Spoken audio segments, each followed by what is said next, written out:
Good morning friends. आपण इयत्ता 9वीचा 6वा lesson महिला व अन्य दुर्बल घटकांचे सक्षमीकरण पाहत आहोत. मागच्या लेक्चर मध्ये आपण पाहिलं की महिलांचं सक्षमीकरण करण्यासाठी कोणकोणत्या गोष्टी महत्त्वपूर्ण ठरल्या. त्याचबरोबर आपण पाहिलं की कोणकोणत्या राष्ट्रीय, आंतरराष्ट्रीय आणि स्थानिक संस्था व संघटनांनी महिलांच्या सक्षमीकरणासाठी कोणकोणते प्रयत्न केले. त्याच्यामध्ये सगळ्यात पहिले आपण पाहिलं की लाटणी आंदोलन मृणाल गोरेच्या नेतृत्वाखाली झालं. त्याच्यानंतर चिपको आंदोलन पाहिलं, ते चंडीप्रसाद भट आणि सुंदरलाल बहुगुणा यांच्या नेतृत्वाखाली झालं. परंतु महिलांना जागृत करण्याचं काम या ठिकाणी गौरादेवी यांनी केलं. त्याच्यानंतर आपण तिसरं पाहिलं मोठं महिलांची शक्ती, ती म्हणजे आंध्र प्रदेश येथील महिलांचं मद्यपान विरोधातील आंदोलन. त्यानंतर आपण वेगवेगळ्या संघटनाचं पाहिलं, जसं की आपण पाहिलं आंतरराष्ट्रीय संघटना, त्यांनी काय केलं, आंतरराष्ट्रीय महिला वर्ष म्हणून घोषित करून टाकलं. त्याच्यानंतर भारत सरकारने देखील महिला आयोगाची स्थापना करून महिलांच्या स्थानिक परिस्थितीची आढावा घेतला. त्यानंतर आपण पाहिलं की काही संस्थांनी देखील महिलांच्या सक्षमीकरणासाठी प्रयत्न केले. ओके, आता आपण पाहणार आहे स्त्रियांसाठी किंवा स्त्रियांच्या सक्षमीकरणासाठी किंवा दुर्बल घटकांच्या सक्षमीकरणासाठी सरकारने कोणकोणते कायदे बनवले. ओके, स्त्रियांसाठी बनवलेले कायदे म्हणजे स्त्रियांसंदर्भातील कायदे.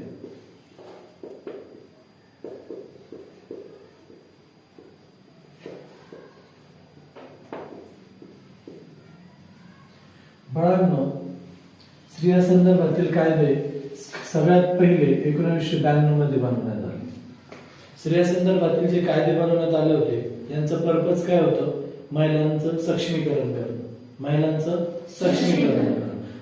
सक्षमीकरण करण्यासाठी ज्यावेळेस पहिले 1952 मध्ये ज्यावेळेस कायदा बनवण्यात आला, त्या कायद्यामध्ये महिलांसाठी सगळ्यात महत्वाची गोष्ट त्या ठिकाणी केली गेली, ती म्हणजे वडिलांच्या संपत्तीत अधिकार.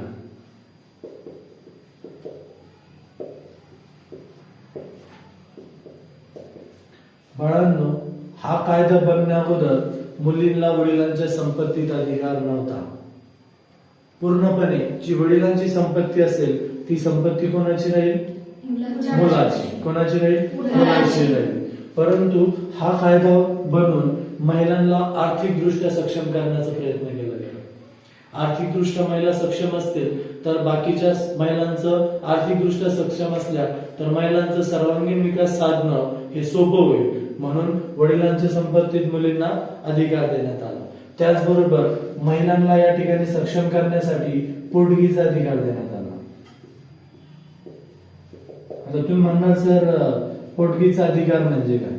बाळांनो, पोटगीचा अधिकार म्हणजे काय, एखाद्या घटस्फोटित महिलाला आपला उदरनिर्वाह करण्यासाठी आपल्या पतीकडून जी आपला उदरनिर्वाह करण्यासाठी घेतलेली एक रक्कम म्हणजेच पोटगी. पोटगी म्हणजे काय, एखाद्या घटस्फोटित महिलेला आपल्या पतींकडून आपल्या उदरनिर्वाहासाठी घेतलेली एक रक्कम मासिक स्वरूपाची, ती म्हणजेच काय, पोटगी. कारण काय व्हायचं, पहिले एक व्यक्ती 2-3 लग्न करायचं.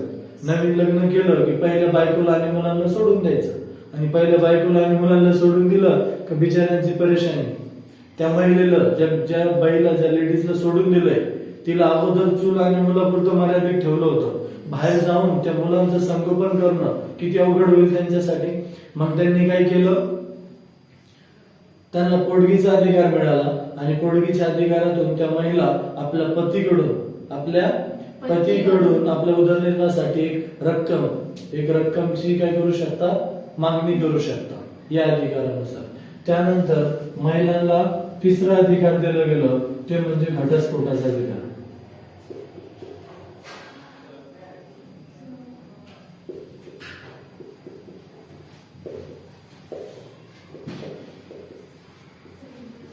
सुरुवातीच्या कालखंडात ज्यावेळेस हा कायदा बनवला नव्हता तोपर्यंत घटस्फोटाचा अधिकार फक्त पुरुषांना होता.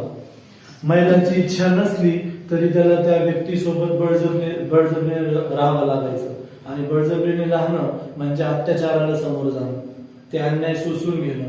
म्हणून या कायद्यानुसार महिलांना घटस्फोटाचा अधिकार दिला. म्हणजे स्वतः महिला जर त्या व्यक्तीसोबत कम्फर्टेबल नसतील तर त्यांच्यापासून विभक्त राहू शकतात, म्हणून घटस्फोटाचा त्यांना अधिकार देण्यात आला. त्याचबरोबर या ठिकाणी बहुपत्नीत्व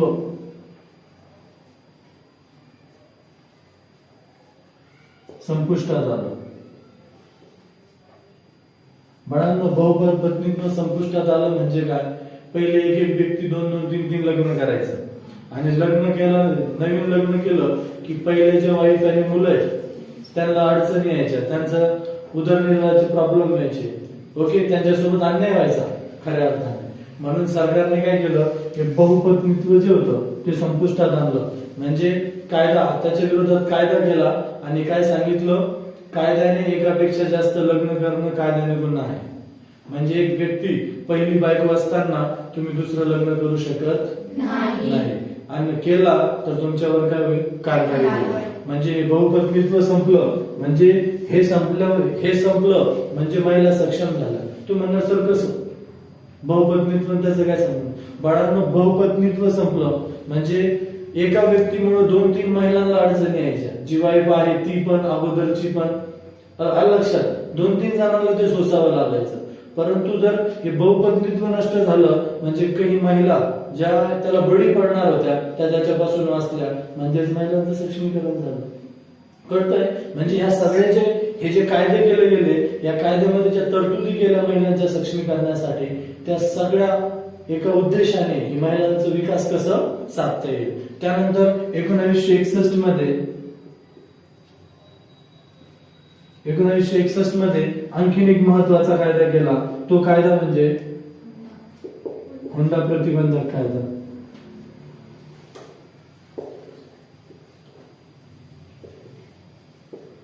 बाळांनो, हुंडा प्रतिबंधक कायदा हा अत्यंत महत्वाचा कायदा आहे.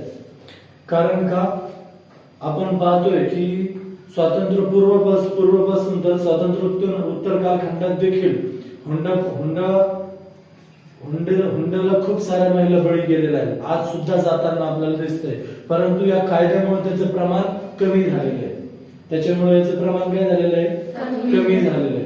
बाळांना सुरुवातीला कसं व्हायचं माहितीये का, लग्नाच्या अगोदर देखील काय करायचे, लग्नाच्या अगोदर पण मुलींच्या आई वडिलांपासून एक मोठी अमाऊंट घेतली जायची, रक्कम घेतली जायची हुंडा म्हणून. ओके, तेवढी घेऊन ते सासरवाडीकडची मंडळी खुश नाही व्हायची मुलीच्या. नंतर पण मुलाला गळी घ्यायची, सांग तुझ्या बापाला, घेऊन ये तुझ्या बापाला. ओके, काही पण करायचं, व्यापार टाकायचं, नवीन बिझनेस टाकायचं, तुझ्या मम्मी गुन्हा, तुझ्या पप्पा गुन्हा. आणि त्यांच्या आई वडिलांची पण, त्या मुलीच्या आई वडिलांची पण एक परिस्थिती असेल तर ते थोडेफार प्रमाणात देतील काही अमाऊंट नंतर पण. परंतु त्यांच्याच परेशानी असतील तर मग ती मुली काय करते, एक वेळेस सांगते, 2 वेळेस सांगते, पण पुन्हा त्याचे परिवार जर मागणी करत असेल पैशाची, हुंड्याची, तर मग ती मुली काय करते, नंतर आई वडिलाला सांगायचं बंद करते. मग ती सांगत नाही म्हणून तिला त्यांच्या घरात सासू सासरे, ओके, त्याच्यानंतर त्यांचे पती यांच्याकडून काय अत्याचार, अन्याय, मारहाण व्हायची. ओके, जोपर्यंत त्यांना सहन झालं त्या सहन करायच्या, नंतर सुसाईड किंवा ते त्यांचे सासरकडचे मंडळी जाळून मारून टाकायचे, विहिरीत लोटून द्यायचे. आणि बातमी पेपरमध्ये काय, पाणी आणायला गेली होती, पाय घसरून पडली मेली, जाळून मारून टाकायचे, म्हणायचे स्वयंपाक करता करता पदराला आग लागली आणि जळून गेली. हा कायदा झाल्यानंतर पण देखील अशा घटना खूप मोठ्या प्रमाणात झाल्या. कायदा केल्यानंतर देखील महिलांसोबत ह्या खूप साऱ्या मोठ्या प्रमाणात घटना घडल्या. वार्षिक 3,000, 4,000, 5,000 पर्यंत आकडा गेला की एक वर्षात 4-4, 5-5 हजार महिला हुंड्याला बळी गेल्या. हुंड्याला एक वर्षात गेल्या. म्हणून पुन्हा 1984 मध्ये पुन्हा काय केलं गेलं माहितीये, 1984 मध्ये पुन्हा हुंडाबंदी सुधारणा कायदा बनवण्यात आला. कोणता? हुंडाबंदी सुधारणा.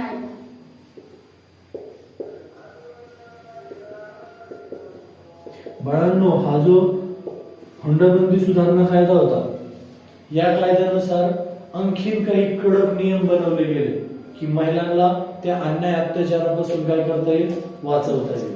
लक्षात, हे सगळे प्रयत्न कशासाठी आहेत, महिलांच्या सक्षमीकरणासाठी. त्याच्यानंतर 1984 मध्ये पुन्हा कौटुंबिक न्यायालयाची स्थापना झाली.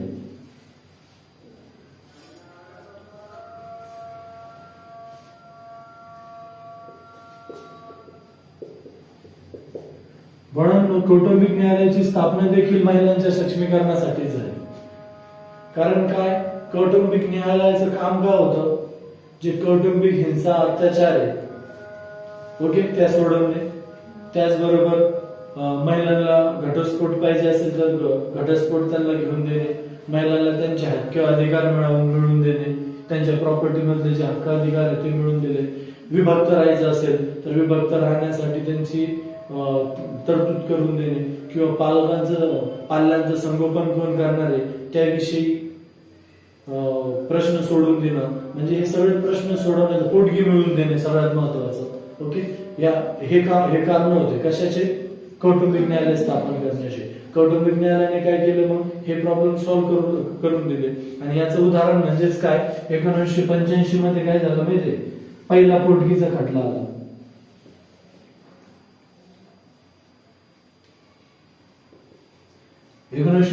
मध्ये पहिला पोटगीचा खटला आला आणि हा खटला होता मोहम्मद अहमद खान आणि त्यांची बायको काय शबाना बेगम यांच्या दोघांमधला हा खटला होता. आणि ह्या खटल्यामध्ये मोहम्मद अहमद खान यांना कोर्टाने सुनावलं की तुम्हाला तुमच्या बायकोला म्हणजे शबाना बेगम यांना काय करावं लागेल, पोटगी द्यावं लागेल. काय करावं लागेल, पोटगी द्यावी लागेल. पोटगी द्यावी लागेल म्हणजे काय, उदरनिर्वाह करण्यासाठी तिला खर्च द्यावा लागेल महिन्याला. ओके, म्हणजे त्या पोटगीचा फायदा झाला. लक्षात, म्हणजे कौटुंबिक न्यायालय स्थापन झालं आणि कौटुंबिक न्यायालयातूनच त्या महिलेला काय मिळाला, तिचा अधिकार. मग त्याच्यानंतर दमादमाने सुरुवात झाली. काय झाली, सुरुवात झाली. कशाची सुरुवात झाली, महिलांच्या सक्षमीकरणाची. कळतंय. ओके, यानंतर खूप साऱ्या तरतुदी मीन्स खूप साऱ्या गोष्टींमध्ये सुधारणा आणि खूप साऱ्या समस्या, महिलांच्या समस्या सोडवण्यासाठी वेगवेगळे कायदे करण्यात आले. पुढे आणखीन एक प्रथा होती आपल्या भारतात. ती प्रथा म्हणजे कोणती, सती प्रथा.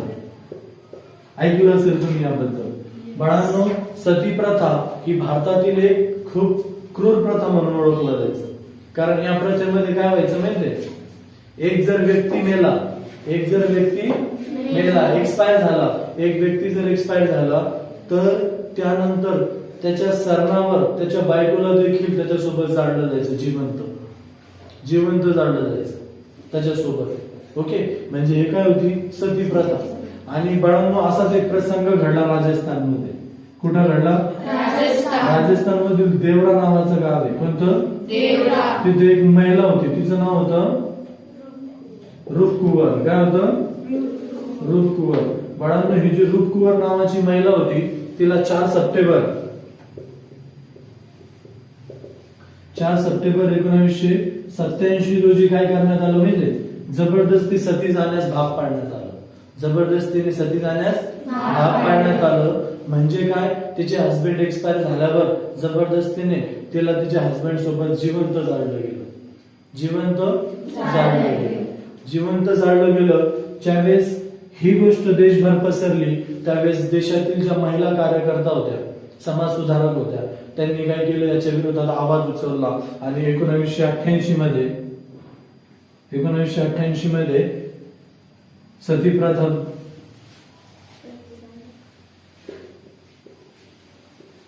प्रथा प्रतिबंध कायदा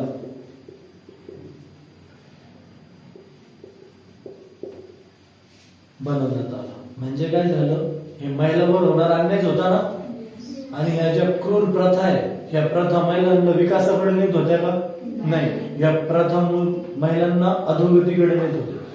म्हणून यासारख्या प्रथांना पण नष्ट केलं, यासारख्या प्रथांना देखील नष्ट केलं. म्हणजे हा कायदा बनवला, हा कायद्यामुळे देखील महिला सक्षमीकरणाला वाव मिळाला. कारण का, महिला आणखीन एका प्रथेपासून वाचल्या. नाहीतर याला कोणाला सामोरे जावं लागलं असतं, महिलांना सामोरे जावं लागलं असतं. कळतंय मी काय बोलतोय, म्हणजे काय झालं, महिलांच्या सक्षमीकरणासाठी केला गेलेला हा एक महत्वाचा प्रयत्न. आलं लक्षात? ज्या पद्धतीने हे कायदे त्या पद्धतीने सती प्रथा हा देखील काय एक महत्वाचा कायदा आहे. यानंतर बाळांनो 1993 मध्ये देखील 1993 मध्ये देखील मानवी हक्क संरक्षण कायदा बनवण्यात आला. मानवी हक्क संरक्षण कायदा. या मानवी हक्क संरक्षण कायद्यामध्ये देखील जे अनुसूचित जाती जमातीचे लोक आहेत किंवा जे गरीब लोक आहेत यांच्यावर अन्याय अत्याचार केला जायचा. जे लोक मोठ्या पोस्टवर आहे किंवा जे लोक श्रीमंत आहे गरिबांसोबत स्वातंत्र्यानंतर देखील अन्याय आणि अत्याचार करायचे, त्यांचं शोषण करायचे. मग त्यांचं संरक्षण हे देखील सरकारची जबाबदारी आहे. तर दुर्बल घटकांची त्या महिलांची संरक्षणाची जबाबदारी सरकारची. म्हणून 1993 मध्ये मानवी अधिकार संरक्षण कायदा बनवण्यात आला. या कायद्यानुसार सगळ्यांचं संरक्षण ही सरकारची जबाबदारी आहे. ओके, हे सांगण्यात आलं आणि जो त्यांच्या विरोधात जाईल त्यांच्या विरोधात कारवाई होईल. आणि सगळ्यात महत्वाचं म्हणजेच 73 व 74वी घटना दुरुस्ती सगळ्यात महत्वाचा भाग महिला सक्षमीकरणासाठी. 73 व 74वी घटना दुरुस्ती. आता तुम्ही म्हणणार सर घटना दुरुस्ती म्हणजे काय? बाळांनो, घटना म्हणजे काय? संविधान. घटना म्हणजे काय? संविधान. आणि संविधानामध्ये वेळेनुसार आपलं संविधान कसं आहे? परिवर्तनशील आहे. वेळेनुसार त्याच्यात बदल करता येऊ शकतात. ओके, म्हणून काय केलं गेलं, महिलांना पहिले काही अधिकार दिले होते त्या अधिकारात वाढ करून पुन्हा सुधारणा करण्यात आली आणि अधिकारात वाढ करून 1/3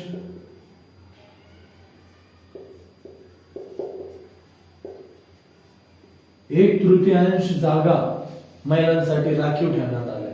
कुठे राखीव ठेवण्यात आल्या? ग्रामपंचायत, जिल्हा परिषद, पंचायत समिती, नगरपालिका, नगराध्यक्ष, नगर परिषद, महानगरपालिका या सगळ्या ठिकाणी म्हणजे राजकारणात राजकीय दृष्टीने महिला सक्षम व्हाव्या म्हणून 73व्या आणि 74व्या घटना दुरुस्तीनुसार महिलांना 1/3 जागा काय करण्यात आल्या? राखीव ठेवण्यात आल्या. म्हणजे काय? महिलांचं राजकीय दृष्टीने सक्षम व्हायला पाहिजे महिला म्हणून त्यांच्यासाठी काय केलं गेलं? 25% आरक्षण देण्यात आलं. पण आपल्या देशात 15 पेक्षा जास्त असे राज्य आहेत की ज्या ठिकाणी 25 नव्हे तर 50% आरक्षण आहे महिलांसाठी. 50%. कशामध्ये? पंचायत समिती, जिल्हा परिषद, नगर परिषद या ठिकाणी राजकीय दृष्ट्या महिलांनी सक्षम व्हावं म्हणून. त्याच्यामध्ये आपला महाराष्ट्र देखील आहे. महाराष्ट्रात देखील 50% आरक्षण आहेत महिलांसाठी. आलं लक्षात?